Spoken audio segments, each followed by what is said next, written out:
Georgia child care clinics forced to close, leaving families with nowhere to turn. Who will fight for them? Who will fight for the children? Who will fight for their families? Animal rights activists demanding changes inside a county shelter, accused of violating euthanasia laws. I've seen videos of things that break my heart. And gas reward apps promising big savings. We show you how to make the most of your money. When systems fail, people pay the price. We trace the damage, expose the truth, and fight to fix it. This is Uncovered by Atlanta News First Investigates. Hundreds of special needs children in Georgia may lose access to critical therapy services. One clinic owner tells us a major Medicaid insurance provider is to blame. Great job. These toys have helped hundreds of children learn to walk, talk, and grow. Awesome job. Many of the toys are much older than the clients Eileen DeoGracias treats at Therapy Works, a physical, occupational, and speech therapy clinic for children. Toys are the tools of our trade. They're now packed into these boxes because they won't be used here anymore. We're closing our doors because we're up for renewal and we can't afford it anymore. The official closure is May 31st. I know I'm sad too. But the final goodbyes have already begun. Our landlord has been so nice and he believes in what we do and he's kept our rent under market value, but he said he can't do it anymore. And I understand, because we should be able to pay for our rent. Rent is only a small piece of the puzzle. This letter is one of the others. A notice from CareSource. It's one of 3 companies in Georgia that handle Medicaid insurance. The letter states, effective May 11th, reimbursement for covered therapy services will be adjusted to 80% of the Georgia Medicaid fee. It's like you're asking for a raise and your boss keeps saying no. Not just saying no, she says, but giving even less money than before. CareSource will now cut the Medicaid payout by 20%. For instance, a speech therapist who teaches severely disabled children to talk, or physical therapists teaching special needs children to roll over, let's say the Medicaid payout they receive from CareSource was about $65,000 in total for all the patients they served that year. Under the new policy, they get 20% less. Their new annual payout, $52,000. But the workload has not changed. Neither has the cost of running a business. Which brings us back to Eileen shuttering Therapy Works. Her clinic primarily treats low-income kids on Medicaid through CareSource. She argues she can't do the same with less. It's not been easy, Sierra. It's not been easy to kind of give up on a fight that you fought for all these years. What do you worry the trickle-down effect will be? I'm worried that the kids we serve will not be able to access the same care that we provide for them. Here's why. An Atlanta News First Investigates analysis confirmed an already fragile network of pediatric providers. We found that out of 159 Georgia counties, 40 do not have any speech, physical, or occupational therapists in the Medicaid network, meaning at least 25% of the state has medical deserts for low-income families seeking special needs services. The effect? Patients forced to travel far from home, clinics forced to create wait lists, a vulnerable population left in limbo, and therapists are furious. 20% rate cut. Did all of you take a 20% pay cut? Why are you asking us to take a 20% pay cut? That's the first question. Tensions flaring in a recent meeting to discuss it all. Therapists accusing CareSource of mismanaging funds.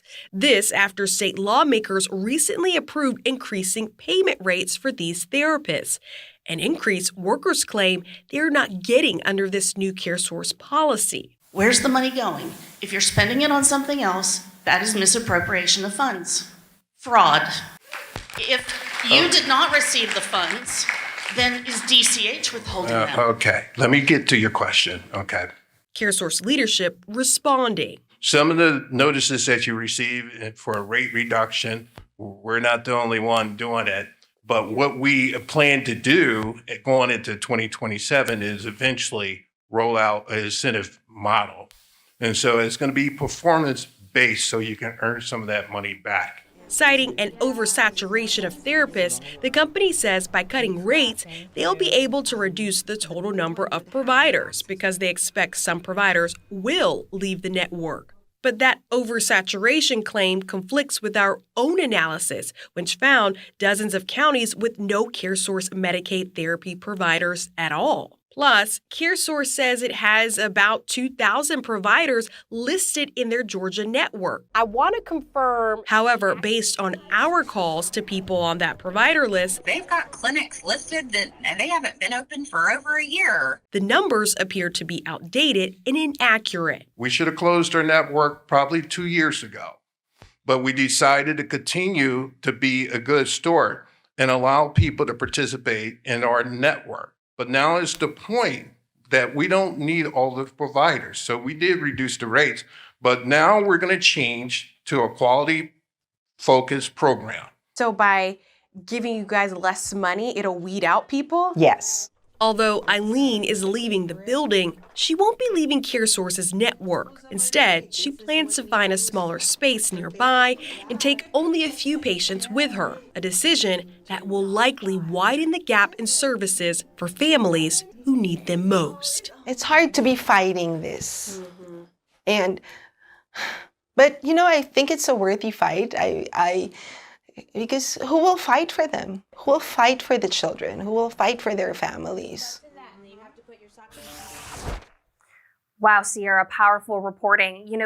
At the time of the report, the clinic hadn't closed yet, but now it's closed. What's the latest? Yeah, we're a few days out because that clinic was supposed to close on May 31st. We're now in the first part of June at the time of this recording, and Eileen is officially moved out. It's such a hard time for her and her family and her former patients at this point because it is such a tremendous goodbye. She's been in some of these kids' lives since they were toddlers, and now they're at the point where they're middle school and high school and still needing this therapeutic assistance. And so it's just a really hard time for her, but she has moved out of that facility and she's moving into the other facility, which is, I believe, 2 miles down the road, but it's much smaller. She was not able to bring over all of her staff and certainly not able to keep all of those patients. So as we said in that story, it will continue to widen the gap of services for people who need it most. Yes. What does CareSource say? This is a big deal because we did want to interview with them, but fortunately enough, we had the video of that meeting. You saw in there was a meeting where CareSource addressed it all. But of course, we wanted to double down and say, hey, we watched the meeting. This is what we're putting in the reporting, but any additional statements you want to add to this or do a follow-up interview with us. They ultimately said, as healthcare costs continue to rise, we're committed to responsibly managing taxpayer funds to help sustain Georgia's Medicaid programs well into the future. The updated rates are in line with regulatory requirements. So that's part of their statement right there. And that's basically them suggesting we're not mismanaging money, as those therapists may have accused us in that meeting. This is in line with state requirements, but we are trying to have a network that can sustain itself. We want to be profitable and we want to be able to be around for a few years. So these are the decisions we have to make in order to stay around. Okay, well, that makes sense. A lot of people can relate and identify with that. What about at the higher level, Department of Community Health here in Georgia? So DCH, that is the state oversight agency. And it's interesting, we offered them an opportunity to interview. They did not interview, but they gave us a statement. We know that they've had some discussions with therapists all across the state who've been frustrated and written emails and gone to their headquarters to talk to them. And we know that DCH has been in communications with those Medicaid providers like CareSource. So it'll be interesting to see what happens over the coming weeks, because it seems like this is pretty much in play. CareSource is saying this is their decision and this is what's going to happen. But as you'll see here when I read the statement from DCH, it seems like there might still be room for negotiation and it might not be the end-all be-all. Here's what DCH said to us in a statement. It says they're in ongoing talks with CareSource, adding in part they have flexibility with respect to contract negotiations, but must ensure that members have access to services, whether in person or via telehealth. So they're still at the drawing board, it seems like, with CareSource, even though CareSource is saying this is kind of what it is right now, which is why I'm continuing to investigate this matter. All right, we'll stay tuned. Animal advocates outraged, claiming a Metro Atlanta animal control veterinarian is using a controversial method to put animals down. Atlanta News First uncovers the accusations next. Your tax dollars fund Clayton County's animal shelters, and we found a state inspector cited the county for violating Georgia's euthanasia rules, then removed the violation that same day. That's right, and when we looked into the numbers, we found the county's own drug logs show their only vet used a controversial euthanasia method nearly 90% of the time. We want to warn you, some of the video of this story may be hard to watch. Woo! I'm not good at being loud, but I'm good at being seen. Animal advocates from other states are traveling to Clayton County, Georgia to protest. I came from the outskirts of Asheville, North Carolina. It's about 4 hours from here, and I've seen videos of things that break my heart. Advocates say surveillance videos raise concerns about what happens inside the two county shelters. One of their biggest concerns, know who you're voting for. Euthanasia. And state records back that up. A recent inspection cited a violation for how the county is putting animals down. Georgia law requires vets to use lethal solution in a specific order. First, through a vein. If that's not possible, the second way is through the abdomen. And the last option is the heart, intracardial, but only if the animal is unconscious. It's called a heart stick. That's the last thing on the list that you should be using to kill an animal is heart stick. It's only for very aggressive animals. The American Veterinary Medical Association guidelines for euthanasia are clear. An animal must be unconscious, not just sedated, so the animal can't perceive pain. Atlanta News First Investigates reviewed 1 year of euthanasia drug logs Clayton County released through open records requests from February 2025 to February 2026. The county data reveals the county's only vet used the heart stick method nearly 90% of the time in the 1 year period. In March, the Georgia Department of Agriculture issued the county a violation for not following state euthanasia rules. The inspector wrote, quote, "I viewed the euthanasia records where majority of the animals were euthanized using intracardial injections." The vet's explanation to the inspector, she uses a sedation method called GV20, an injection at an acupuncture point on the head, and said it lowers blood pressure, making a heart stick necessary. This is the vet sedating a dog through GV20 before euthanizing it. At the end of March, 20 days after that violation, Clayton County Animal Control posted on Facebook, "We passed another surprise inspection in response to complaints with 0 deficiencies." State records show the inspector told the county in an email on April 2nd, quote, "A violation was issued for euthanasia on 3/11/26 and removed once it was entered on the same day." We asked why the inspector removed it, but the Georgia Department of Agriculture did not immediately respond. Advocates' biggest concern is that the animals are not fully unconscious when given the heart stick, pointing to a canine named Kona. Advocates say surveillance video shows an animal control officer holding Kona down with a catch pole as the vet euthanizes the dog. It's unclear from the video whether Kona was unconscious. The drug logs don't show an anesthetic given, because the page is missing from the records the county provided. When advocates asked for the missing page, the county said they'd no longer provide drug logs, citing state law protecting the personal privacy of medical and veterinary records. It is for if I took my personal animal to a vet, some random person couldn't get my records. That should not apply. State records do not cite any wrongdoing in Kona's case. Reform, take one. That's your tax dollars at work. It's really hard and it's really stressful. But if we don't fight for them, who will, right? Because they don't have a voice. Anastasia, I'm on the edge of my seat because this was such powerful reporting, and I know you're waiting on the Department of Agriculture. Has the agency responded yet? So, I thought within 24 hours we were going to get a response right away. The accountability is what happened with that violation. Still didn't hear anything. We put it on social media, and people from all over the country were chiming in and, where's the accountability? So I messaged Department of Agriculture again, and I said, we need answers. We're going to continue to follow this. They responded. They apologized for the silence. They clarified that they have had a long history of issues with the Clayton County animal control shelters. They said mostly outside of their regulatory scope. So when it came to that violation, they mentioned that they removed it because the shelters there, animal control, said that they were working with a third party to now euthanize the animals, therefore taking it off of this vet and the way that they do euthanizations in animal control. Now, I got a lot of questions about that. I bet you do too. So we are actually continuing to investigate into this.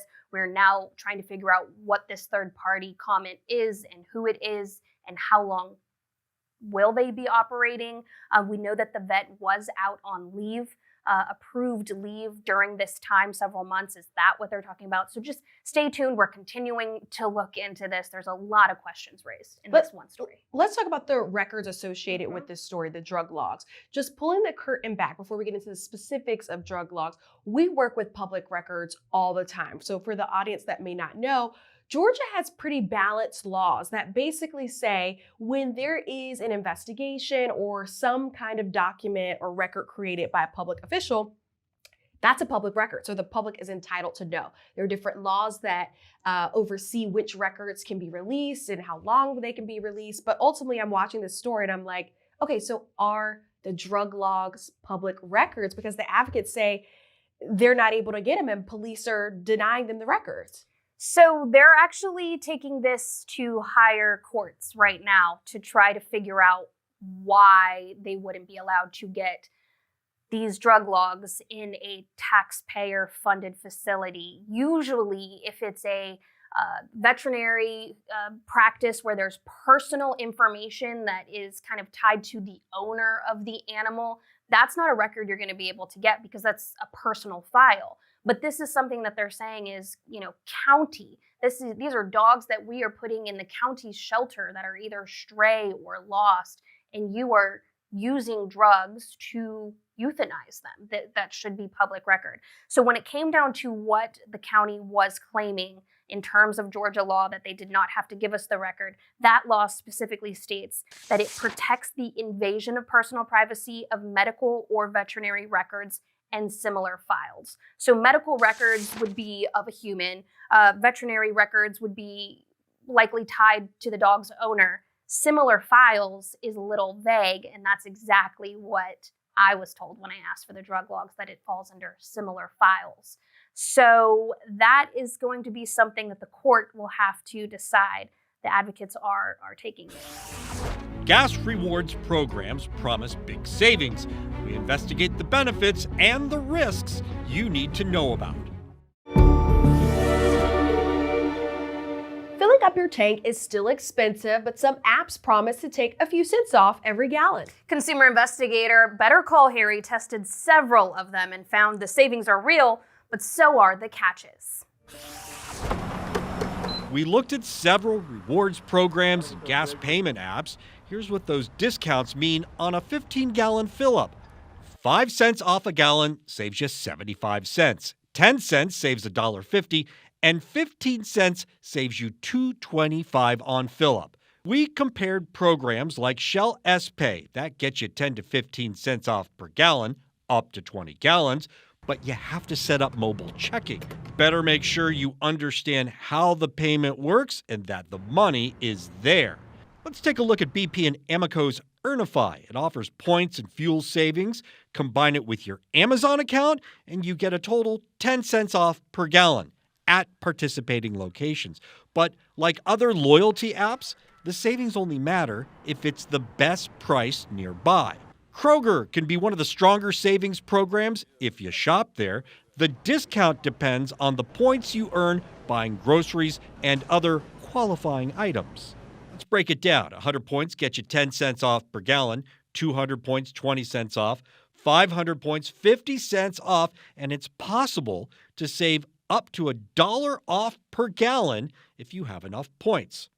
I almost forgot to mention two of Metro Atlanta's most popular brands, QT and Racetrack, especially for drivers who need premium fuel. In some locations, their premium prices are more competitive. Their apps offer rewards, but again, paying requires access to your checking account. You can listen to all of our extended conversations on these stories right now on our podcast, Behind the Investigation. Just search Atlanta News First on your favorite podcast platform. You're watching Uncovered by Atlanta News First Investigates, a weekly hour-long investigative show with new episodes launching every Sunday at 7.